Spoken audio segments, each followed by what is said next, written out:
네, 반갑습니다. 이 책 다 읽기 전에 임대차 계약 절대 하지 마라. 시즌2 두 번째 시간이고요. 네. 오늘의 부제는, 상인법에는 있는데, 주인법에는 없는 이것. 거꾸로 말했네요. 주인법에는 있고, 상인법에는 없는 이것. 뭐가 없을까요? 이게 되게 중요한 법리인데요. 입법 불비 같기도 하고, 아무튼 한번 들어가 보시죠. 예. 3 보시면, 상가 건물 임대차의 계약갱신 요구권 있죠. 자, 계약갱신 요구권은 뭡니까? 예. 말 그대로 내가 상대방이 안 한다고 했을 때 더 이상 계약을 안 하겠다고 했는데 갱신 요구 권한이 생겨버린 겁니다. 예, 상위법은. 자, 보시면은 상가 건물 임대차 보호법 제9조 보시면 임대차의 기간 등 해가지고 기간을 정하지 아니하거나 이거는 아까 지난 시간 보셨죠? 예, 기간 1년을 본다 돼 있고 그 밑에 보시면 제10조 예, 계약갱신 요구권이라고 있습니다. 예. 임대인은 임차인이 임대차 기간이 만료되기 6개월 전부터 1개월 전까지 사이에 계약갱신을 요구할 경우 정당한 사유 없이 거절하지 못한다고 되어 있습니다. 이 부분 중요하죠. 예. 다만 다음 각 코의 어느 하나의 경우에는 그러하지 않았다 이렇게 되어 있는데, 자, 무슨 말이냐면 여기까지 보시면 역사가 있죠. 우리 임대차 법상의 역사가 있는데, 특히 이제 상가 임차인들이 보면 보통 계약 2년 한다고 칩시다. 근데 들어가는 비용이 상당히 많습니다. 예. 예를 들어서 요식업이라든지 다양한 업종이 많죠. 근데 인테리어비만 해도 최소 5천, 많으면 1억, 그거보다 많으면 2억, 이렇게 큰 돈이 들어가는데 2년 하고 나서 계약기간 끝나고 나가라 이래버리면 어떻게 하죠? 그 돈을 다 뽑을 수가 있나요? 그러다 보니까 이제 손해를 많이 보죠. 임차인들이 예전에 많이 보다 보니까 여기에 대해서 이제 보완하는 측면에서 이 법이 만들어진 겁니다. 결국에는 저는 잘 만들어졌다고 봅니다. 예. 투자하는 비용이 1억이 넘는데 맞잖아요. 2년 안에 그 돈을 다 어떻게 회수를 합니까? 상식적으로 말이 안 되는 말이고요. 자, 넘어갈까요? 자, 보셨듯이 1항부터 8항까지를 보시면 돼요. 네, 1항부터 8까지 여기 보면 그러니까 계약갱신 요구를 했을 때 거절할 수 있는 사유입니다. 주인이. 예, 첫 번째 보시면 월세를 3번 안 주시면 예, 이거 연장이 안 되죠, 당연히. 근데 중요한 거는 3번 안 준 차임을 연체한 사실이 있는 경우거든요. 사실이 있는 경우. 여기 이제 좀 이따가 말씀을 드리겠지만 해지 사유하고 좀 다릅니다. 그러니까 상기 월세를 안 주시면 해지가 되는데요. 예를 들어서 월세가 100만원이 됐다고 쳤을 때 300을 안 주셨어야 돼요. 근데 중간에 100을 줬어요. 그럼 200이죠. 그럼 해지 안 됩니다. 근데 지금 계약갱신 요구권을 거절할 수 있는 경우는 그냥 3번만 안 주셨어도 무조건 금액 관계없이 해지가 거절을 할 수 있습니다. 지금 보시면은 이 임차인의 거짓이나 그밖에 부족한 거짓으로 얘기할 수 있겠죠. 예. 부정한 방법 뭔지는 모르겠네요. 서로 합의하여 합의하면 됩니다. 예, 서로 간에 합의. 아까 뭐 인테리어 비용 1억 들었으면 1억 주면 돼요. 안 주겠지만. 그리고 4. 임차인이 임대인의 동의 없이 목적 건물의 전부 또는 일부를 전대. 이건 안 돼. 이거는 해지 사유죠. 예. 임차인이 임차한 건물의 전부 일부를 고의나 중대가 이것도 해지 사유고요. 임차한 건물의 전부 또는 일부 멸실된 목적 달성하시면 이것도 해지 사유고요. 임대인이 다음 각목의 어느 하나, 이게 뭐냐면 보통 보면은 뭐 재건축이나 철거 뭐 이런 거 했을 때 이 상가를 더 이상 그대로 사용을 못할 정도의 상태가 됐을 때 그래 되면은 계약 갱신 거절을 할 수 있다는 건데, 첫 번째 보시면 계약 체결 전에 당시에 앞으로 공사 시기 뭐 기간 이런 것들을 미리 고지를 하고 그 계획에 따르는 경우에 해당이 되고요. 그리고 건물이 노후 훼손 또는 일부 멸실되는 등 안전사고 오류가 발생하는 경우, 그리고 다른 법령의 철거 또는 뭐 예를 들어서 뭐 도시 계획에 뭐 들어간다든지, 맞죠? 그러니까 결국에는 이렇게 생각하면 됩니다. 임대인 입장에서는 임차인이 마음에 안 들어요. 예, 계약갱신 요구권을 거절하고 싶습니다. 근데 여기에 해당이 안 되면 거절을 못 하죠. 그럼 여기에 어떤 부분에 해당이 되게끔 만들려고 할 거예요. 근데 쉽지는 않을 겁니다. 여기에 보면 다 끼워 맞추기 힘든데, 뭐 건물 노후 훼손 또는 일부 멸실되는 안전사고 이런 부분들은 이제 시 쪽에다가 뭐 의뢰를 해가지고 뭐 건물 상태가 안 좋다든지, 예, 그래 되면은 가능성이 좀 높죠. 예, 그리고 그 밖에 임차인으로서 의무를 현재 위반하거나 임대차를 계속하기 어려운 중대한 사유가 있다. 이게 참 애매합니다. 무슨 중대한 사유가 있는지 모르겠지만은 여기 끼워 맞춰야 되는데, 결국에는 어떻게 돼야 됩니까? 법정 다툼이 예상이 되네요. 애매한 법정 때문에. 자, 이번에 보시면 임차인의 계약갱신 요구권은 최초의 임대차 기간을 포함한 전체 임대차 기간의 10년을 초과하지 아니하는 범위 내에서 행사할 수 있다. 자, 10년만 할 수 있습니다. 10년. 그리고 중간에 재계약해도 2년 하고 나서 재계약서 쓰죠. 그래도 10년입니다. 재계약한 데서 다시 10년이 연장되는 게 아닙니다. 그리고 편법으로 내 말고 다른 사람을 뭐 와이프 아니면 뭐 동생 명의를 바꿔가지고 뭐 계약을 한단 말이에요. 그래도 10년입니다. 예. 갱신되는 임대차는 전임자 동일한 조건 다시 계약한 것으로 본다 돼 있고, 다만 차익과 보증금은 11조에 따른 범위 내에서 증감할 수 있다. 11조에 보시면 5%죠. 임대인이 제1항의 기간 이내에, 기간 1항이 뭡니까? 6개월에서 1개월 사이 만료 전 임차인에게 계약 갱신 거절 통지 또는 조건 변경의 통지를 하지 아니한 경우에는 그 기간이 만료된 때에 전임대차 동의, 이건 뭡니까? 묵시적이죠. 묵시적인 내용이죠. 묵시적인 상가.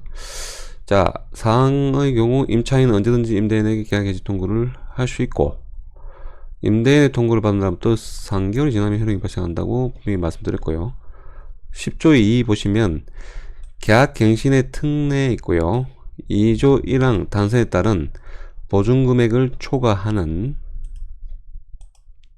임대차의 갱신의 경우에는 당사자는 상가 건물의 조세, 공과금, 주변 상가 건물의 차임, 보증금, 그 밖의 부담이나 경제상의 변동을 고려하여 차임과 보증금의 증감을 할 수 있다고 할 수 있는데요. 참 어렵게 얘기를 해놨네요. 이 경제사정의 변동, 지금 코로나 때문에 내려달라고 할 수 있겠네요. 증감이니까. 여기까지의 법조문을 읽게 되면 지금까지 우리 임대차법은 세월의 흐름에 따라서 한 단계씩 진화를 하고 있습니다. 진화하고 있어요. 상인법의 계약갱신 요구는 뭐 단순한 진화보다는 충격적인 거, 파격적인 겁니다. 왜냐면 임대인도 자기 개인 재산이잖아요. 사유재산. 그거를 자기 마음대로 못 해요. 한번 넣으면은 이제 세입자를 넣게 되면은 10년 동안은 웬만하면 같이 가야 됩니다. 그러니까 이 파격적이죠. 그래서 그동안 그 2018년 9월 20일 새로 개정을 해서 그 전만 해도 5년이었는데 10년이 돼버렸습니다. 이제 앞으로 20년 되겠습니까? 모르겠습니다. 자, 그러면 이제 앞으로 종울조 위에 건물주라는 말 이제 없어지겠죠? 예. 거두준비하고 우리가 지금 이 시점에서 가장 중요한 것은 지금 현행법 중에 상위법의 계약갱신에 관한 법리입니다. 예. 주임법과 상위법을 아래와 같이 잠시 비교해 보겠습니다. 자, 주임법, 상위법, 계약의 갱신을 보시면요. 1항 임대인은 존속기간 만료 6월에서 2월 전까지 갱신 거절 등을 통지하지 않을 때 임대인이 전 임대차와 동일한 조건으로 임대차 한 것을 보죠. 그리고 2항에 보면 임차인은 존속기간 만료 2월 전까지 통지 안 한 때 전 임대차 동일한 조건으로 임대차 본다 되어 있고요. 맞죠? 이게 주임법입니다. 근데 상위법에 보시면요. 뭐가 빠졌죠? 예. 임대인은 똑같아요. 뭐 여기는 1개월이고 예.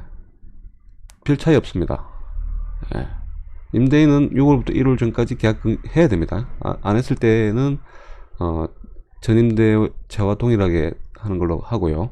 근데 뭡니까? 상위법에는 임차인의 통지에 관한 법조문이 따로 없습니다. 무슨 말입니까? 민법 아니 주임법을 적용받나요? 아닙니다. 통지정이 없어요. 자, 이로 인해서 어떤 일이 발생하는가 볼까요? 좀 이따가. 예, 묵시적 갱신의 경우 임대차의 존속기간은 2년이고 1년이라는 걸 말씀드렸고요. 묵시적 갱신의 경우 계약의 해지, 임차인은 언제든지 계약 해지가 가능하고 임대인이 통지받는 3개월 맞죠? 이것도 똑같습니다. 이거. 예, 똑같이. 근데 주임법 상위 똑같은데 요 임차인의 통지 안 한 때가 없다는 거는 이런 일이 발생합니다. 자, 보시면 자, 위 비교법상의 내용과 같이 양법은 두 가지 차이가 있는데요. 첫 번째는 계약의 갱신 부분에 상위법에는 임차인의 통지 의무를 두지 않고 있습니다. 두 번째는 묵시적으로 계약 갱신됐을 때 주임법은 2년이고 존속기간을 규정하고 있고 상위법은 1년이라는 거는 말씀을 드렸습니다. 자, 이 글이 좀 긴데요. 보시면 자, 여기에서 다시 눈여겨봐야 할 부분이 뭐냐면 주임법에서는 존속기간 만료 전에 임차인의 통지 의무 규정이 있지만 상위법에는 임차인의 통지 의무가 없다는 것입니다. 자, 왜 자꾸 내가 얘기를 할까? 예를 들겠습니다. 예를 들면 에서 주임법을 적용받는 임차인이 있습니다. 이 이름이 갑입니다. 갑이 존속기간 만료 1개월 전에 별다른 의사표시 없이 존속기간이 만료되었습니다. 맞죠? 그러면 법 규정에 따라서 묵시적 갱신으로서 계약은 전 임대와 동일한 조건으로 임대차 한 것을 봅니다. 맞죠? 뭐 법조문에 그대로 적용시킵니다. 자, 갑자기 계약 만료 하루 전에 갑이 피치 못할 사정으로 수요일 내 다른 지역으로 이사를 가야 됩니다. 자, 어떻게 됩니까? 별다른 방법 없습니다. 정답은 법 규정에 따라서 갑도 통지 지금 자기가 의무가 있었는데 안 했잖아요. 그러다 보니까 당연히 임대인에게 임대차 계약에서 해통할 수는 있죠. 당연히 있지만 그 효력은 석 달 후에 발생한다는 거죠. 맞죠? 그럼 3개월 동안 옷을 주셔야 됩니다. 아니면 다른 분을 넣어서 할 수가 있고요. 근데 중요합니다. 하지만 상위법에서는 임차인의 통지 의무가 없습니다. 이 차이가 뭔지 볼까요? 자, 이게 실제 상황에 투입해 볼게요. 그럼 상가 임차인 을이 있습니다.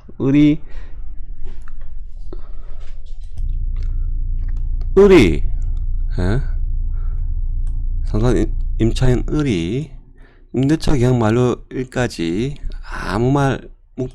묵시적으로 아무 말 하지 않고 가만히 있다가 만료일까지 만일 계약 만료 하루 전에 갑자기 똑같죠? 아까 그 갑처럼 갑자기 계약 해지 사유가 발생했습니다. 딴 데를 가야 된다든지 더 이상 못하게 된답니다. 그러면 임차인 을은 임대인에게 계약 만료를 원인으로 그냥 계약 해지 해버리면 됩니다. 무슨 말인지 이해가십니까? 쉽게 말하면 계약은 정상적으로 만료된 겁니다. 왜냐고요? 임대인은 이에 대해서 어떤 이유 제기할 수 없습니다. 예. 왜냐면, 임차인 을은, 예, 해지 통고할 의무가 없습니다. 아까 말씀드린 의무가 없잖아요. 통지 의무가. 그러면, 나가 임차인은 계약 만료까지 특별한 일이 발생이 안 나면, 이건 또 나가서입니다. 나가서 자기가 그런 사유가 없다면, 그 다음날 묵시 갱신 주장하면 됩니다. 예. 웃기죠? 그러니까, 주임법과 차이가 뭡니까? 예. 주임법은 한 달이라는, 의무사항이 있는데, 상인법은 의무사항이 없어요. 임차인이. 그러다 보니까, 어, 상인법, 그러니까 말 그대로, 상가 임차인은, 어, 계약 만료 하루 전까지 특별한 사유가 생겨서 안 하고 싶다 하면, 그냥 당일날 안 하겠습니다. 만료 하루 전날 해버리면 그대로 그냥 그날부터 다음날 보증금 줘야 돼요. 3개월이라는 게 필요 없습니다. 예, 엄청난 차이죠. 왜 이렇게 만들었는지 좀 입법 불비 같기도 하고요. 자, 그러면 따라서 이런 불합리한 부분에 강력하게 이의를 제기하고 싶은 상가 임대인이 있겠죠. 이 말도 안 되는 얘기 아니가. 그러면 반드시 계약 만료 6월에서 1월 전까지 계약갱신 거절 등의 통고를 해야 됩니다. 예, 그렇지만 이것도 계약갱신 요구권이죠, 임차인이. 예, 그러면 별 의미는 없어요. 없지만 그래도 계약 연장할 건지 안 할 건지에 대한 내용을 통지를 하고 재계약서 쓰자. 예, 그러면 재계약서 일단 쓰잖아요. 쓰는 순간 바로 계약이 돼버리잖아요. 예, 그러면 이건 묵시가 아닙니다. 똑같습니다. 묵시가 아니다 보니까 무조건 재계약서를 써야 된다는 거죠. 자, 계약갱신 요구권은 상위법에서 가장 중요한 법리입니다. 예, 중요한 법리고요. 뒷파트에서 또 제가 말씀드릴 건데, 여기에서 더 나아가서 다 아시겠지만 주임법에도 또 계약갱신 요구권이 생겼어요. 예, 그래서 제 책이 첫 판에서 보다 이제 두 번째, 세 번째 되면서 계속 뚱뚱해지기 시작합니다. 그 내용이 다 들어가 있기 때문에요.